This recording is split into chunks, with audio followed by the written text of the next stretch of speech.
Vijay, coming back to the political issue, it's very clear militarily there is now a stalemate which is difficult to break unless NATO is prepared to put large number of boots on the ground.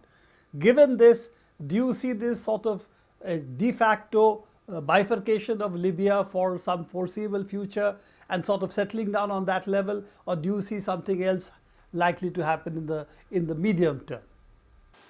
Well, the immediate thing to point to is that the UN's envoy has been shuttling between Tripoli and Benghazi, and that's Mr. Khatib, who has a very, good record in terms of his ability to talk to various sides.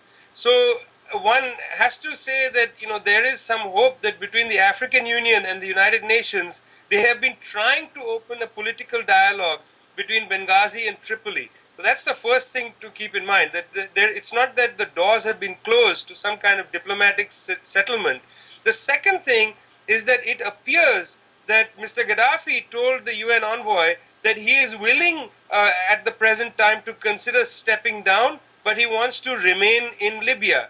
Now, when this statement came out, the British Foreign Ministry and the International Criminal Court said that this cannot take place because, after all, Mr. Moreno Ocampo has framed a warrant for the arrest of Mr. Gaddafi. So, they have taken off the table the potential of an important building block for bringing the two sides together. So one has to now go back to the International Criminal Court, I think. I'm hoping that the BRICS countries will take this up with Moreno Ocampo to actually back off from that warrant to enable inside Libya some kind of confidence building to take place between the two sides. So there is an opening. If this opening is not allowed, certainly the partition of Libya is going to take place. And that is a very sad situation, that it proves to us that aerial bombardment of this kind, intervention in civil wars of this kind, is going to lead to the breakup and destruction of states that have some viability. And we see that of course in Yugoslavia, and it is clear that this is exactly what has happened in Iraq. Iraq is putatively one country, but really, effectively, it is at least two countries. The Kurdish region is entirely autonomous from the RIT coming from Baghdad.